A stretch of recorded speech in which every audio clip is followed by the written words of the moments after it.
ब्रेकनंतर तुम्हा सर्वांचं स्वागत आहे न्यूज 18 लोकमतमध्ये। पुढच्या बातमीकडे आपण वळतोय।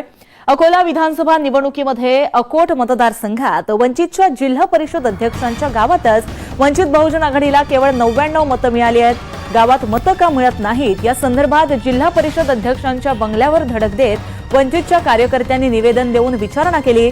जिल्हा परिषदेत वंचित बहुजन आघाडीची सत्ता असून जिल्हा परिषद अध्यक्ष संगीता आढाऊ वंचित बहुजन महिला आघाडीच्या जिल्हा महासचिव देखील आहेत। तेल्हारा तालुक्यातील शिवाजीनगर हे जिल्हा परिषद अध्यक्ष संगीता आढाऊ यांचं गाव असून त्यांच्या गावातच वंचित बहुजन आघाडीला बूथनिहाय केवळ 99 मतं मिळाली। या संदर्भात वंचित बहुजन आघाडीच्या कार्यकर्त्यांनी जिल्हा परिषद अध्यक्ष संगीता आढाऊ यांना जाब विचारलाय। कार्यकर्ता म्हणून आम्ही विचारायला आलो आणि पदाधिकारी म्हणून तुमचं उत्तर देणं तुमचं कर्तव्य आहे। तेव्हा ताई म्हणाल्या की मला बाळासाहेब विचारतील। हो, तुम्हाला बाळासाहेब विचारतीलच, त्यात प्रश्नच नाही, पण आम्ही कार्यकर्ता म्हणून विचारायला नाही का?